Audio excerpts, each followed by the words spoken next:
বরবটি আর আলু ভাজি খুবই পছন্দের রান্না। আজকে আমি আরও কিছু রান্না করেছিলাম। সুগন্ধি চালের গুঁড়ো দিয়ে তারপর মুরগির মাংসের রান্না এত মজাদার হয়েছিল। তো চলুন বন্ধুরা, আজকে আমি আপনাদের সাথে শেয়ার করতে যাচ্ছি আমি কিভাবে রান্নাটা করেছিলাম। প্রথমে বরবটি আর আলু ভালোভাবে ভেজে নিয়েছি, আর ভাজাটা এখন প্রায় শেষের দিকে। খুব মজা করে রান্না করেছিলাম। এটা ছোট বাচ্চারা খুবই পছন্দ করবে। আলু আর বরবটি মাখা মাখা করে ভাজিটা করে ফেলেছি। এর পরবর্তীতে যে রান্নাটা হবে সেটা হচ্ছে লক্ষ্মী চালের গুঁড়ো, তার মানে সুগন্ধি চালের গুঁড়ো দিয়ে মুরগির মাংসের ঝোল। আমার এই ভাজিটা প্রায় শেষের দিকে, আর একটু নেড়েচেড়ে আমি উঠিয়ে ফেলবো আমার এই বরবটি আর আলু ভাজি।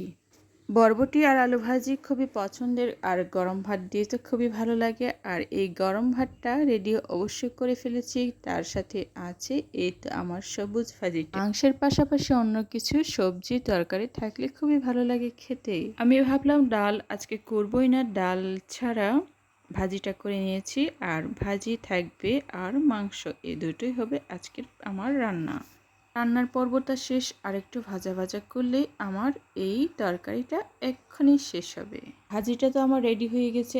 এখন হচ্ছে আমার মুরগির মাংস রান্নার প্রস্তুতি। এই তো আমি গরম তেলে পেঁয়াজ দিয়ে দিয়েছি। পেঁয়াজটা কতক্ষণ ছেড়ে দেওয়ার পর কিছুক্ষণের জন্য আমি অপেক্ষায় থাকবো, যতক্ষণ না এইটা আমার পছন্দের কালার হয়ে আসে। পছন্দের কালার হওয়ার জন্য অবশ্যই কিছুক্ষণ আমাকে অপেক্ষা করতে হবে। এই অপেক্ষাটাই হচ্ছে ধৈর্য। মাংস তেল দিয়ে সুন্দর করে কষা কষা রান্না করার জন্য তেল অবশ্যই গরম হতে হবে, আর পেঁয়াজটা সবসময় বাদামি কালার হওয়া তো অবশ্যই প্রয়োজন। এই বুঝি আমার পছন্দের কালারে আমি চলে আসছি। এখন আমি আমার বাকি সমস্ত মশলাপাতি সবকিছু গরম কড়াইয়ে তেলে দিয়ে দেব। কিছু মশলা আমি একটা বাটিতে করে রেডি করে রেখে দিয়েছিলাম, যাতে করে পেঁয়াজ ভাজা হলে সাথে সাথে আমি বাটিতে করে ঢেলে দিতে পারি গরম কড়াই আর তেলের সাথে। কি আমি অন্য একটা আইটেম করলাম, সেটা হচ্ছে এই গরম কড়াইয়ে তেল আর পেঁয়াজ ভাজাতে মাংসটা আগে ভেজে নেব ওদের সাথে। পেঁয়াজ, লবণ, তেল এই তিনটার কম্বিনেশনে আমার ভাজাটা খুব সুন্দর হবে। এর ভিতর লবণের পরিমাণটা সঠিকভাবে ঢুকবে, আর তেল দিয়েও ভাজা ভাজা হবে আমার মাংসটা। সময় কি করি, রান্নার পূর্বে আমি শুধু মাংস তেল দিয়ে হালকা লবণ ছিটা দিয়ে একটু ভেজে নিয়ে রান্না করার পূর্বে। রান্না করলে মাংসের টেস্টটা অন্যরকম, কেমন লবণটা মাংসের ভেতর ঢুকে যায় আর টেস্টও বাড়ে খুব খেতে। তাই আমি যে পদ্ধতিটা করেছি এটা অনেক সুন্দর পদ্ধতি। আপনারাও ইচ্ছে করলে আপনাদের রান্নায় প্রয়োগ করতে পারেন। যে কোনো মাংস রান্না করার পূর্বে হালকা তেল দিয়ে ভেজে নিলে খুবই মজাদার হয় রান্না। এই মজাদার পদ্ধতিটা আজকে আমি অনুসরণ করছি আমার রান্নাতে, খুব মজা করে। আমার রোজ তো বলছিল, মা তুমি এটা আবার কি করলে, মশলাগুলো আগে না দিয়ে মাংসে ভেজে নিচ্ছ।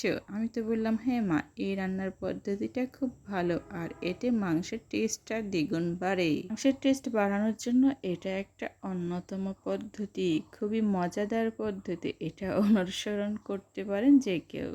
সব সময় রান্না বান্না করে যেহেতু, আর টেস্টের দিকে আমাকে একটু অন্যরকমভাবেই নজর দিতে হয়, আর এই টেস্টটা আমি নিজে থেকেই খুঁজে পেয়েছিলাম। উপর নিচ ভালো করে ভাজা ভাজা করার জন্য আমি একটা চামচ দিয়েও নেড়ে চেড়ে দিয়েছিলাম এই রান্নাতে। উপর আর নিচের অংশ যাতে ভাজা ভাজা ভালো হয়, সেই কারণে আপনি একটা চামচ দিয়েও ভালো করে নেড়ে চেড়ে দিতে পারেন, তাহলে রান্নাটা খুব সুন্দর হয়। আমার রান্নার পদ্ধতি আজকে শুরুতে ঠিক এই রকম, যাতে করে মাংসের টেস্ট বাড়ে সেই পদ্ধতি আমি অনুসরণ করেছি। আমি আমার প্রয়োজন অনুসারে মাংসগুলো ভালো করে ভেজে নিচ্ছি, যাতে করে আমার রান্নাতে কোনো কমতি না হয় টেস্টের।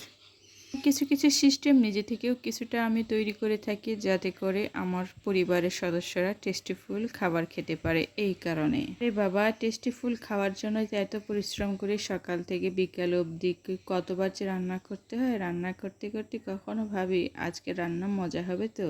কত যত্নে কত পরিষ্কারভাবে যে পরিবারের জন্য এই খাবারগুলো আমি রেডি করে থাকি একমাত্র আমিই জানি। তারপরে মনে হয় যখন এত পরিশ্রম করে খাবারগুলো রেডি করি, তারপর মশলার পানিগুলো আমি আমার ভাজা ভাজা মাংস পেঁয়াজে দিয়ে দিলাম। তারপর কিছুটা মনে হলো আর একটু হালকা তেল দিলে ভালো হয়, দিয়েও দিয়েছি। এখন আমি কোনো নাড়াচাড়া করবো না, কিছুক্ষণের জন্য অপেক্ষায় থাকবো। এতে করে আমি কি নিয়েছিলাম, মশলা, গরম মশলা, তারপর জিরা, আদা, রসুন বাটা, হলুদ আর মরিচ আর একটু লবণ একসাথে পানি ঢেলে গুলিয়ে নিয়েছিলাম। এখন এগুলো একসাথে আমি কিছুটা নাড়াচাড়া না করে একটু অপেক্ষায় থাকবো, সব কিছু যাতে একসাথে ভালো করে মাখামাখি হয়, যে যাতে লেগে না যায়। এই কারণে চামচ দিয়েও ঘুরিয়ে ঘুরিয়ে একটু নেড়েচেড়েও নিয়েছি, যাতে পরিষ্কার পরিচ্ছন্নভাবে সুন্দরভাবে নিচে না লেগে রান্নাটা আমার শেষ হয়। অনেক সময় এমনটাও হয়েছে যে রান্না করতে করতে হয়তো অন্য কাজে ব্যস্ত হয়ে পড়েছি, আর এদিকে যেহেতু আমার গ্যাসের চুলার আগুন, সেক্ষেত্রে অনেকটা নিচেরটা আমার কালি হয়ে যেত। এই কারণে আমি এখন অনেক সতর্কভাবে রান্না করে থাকি, কারণ একটা পরিশ্রম দুবার করতে গেলে অবশ্যই নিজে থেকে কেমন জানি লাগে, যার কারণে আমি বারবার নেড়েচেড়ে দিচ্ছিলাম যাতে ভিতরটা অবশ্যই ভালো থাকে। বারবার চামচ দিয়েও আমি নেড়েচেড়ে দিচ্ছি। আর কষা কষা হলে অবশ্যই আমি আমার যেটা লক্ষ্মী ডাল আর যেটা হচ্ছে সুগন্ধি চালের গুঁড়ো, সেটা তো আমি রেডি করে রেখেছি। সুগন্ধি চালের গুঁড়োটা আমি বাসাতেই তৈরি করি। কিভাবে তৈরি করি সেটা হচ্ছে, আমি অল্প ভিজিয়ে নেই পানি দিয়ে।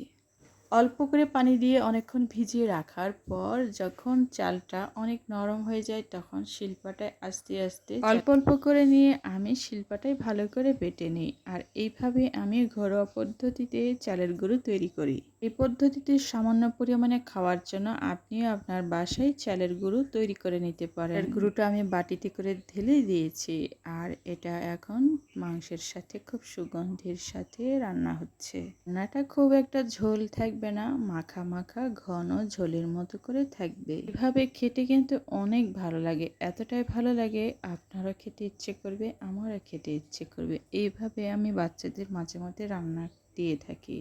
রান্না প্রায় শেষের দিকে, অনেকটাই হয়ে গেছে, আর কিছুক্ষণ পরেই হবে।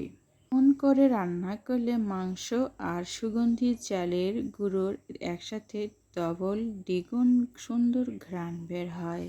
তে বসলে এতটাই সুন্দর সুঘ্রাণ বের হয় না, খুবই মজাদার হয়।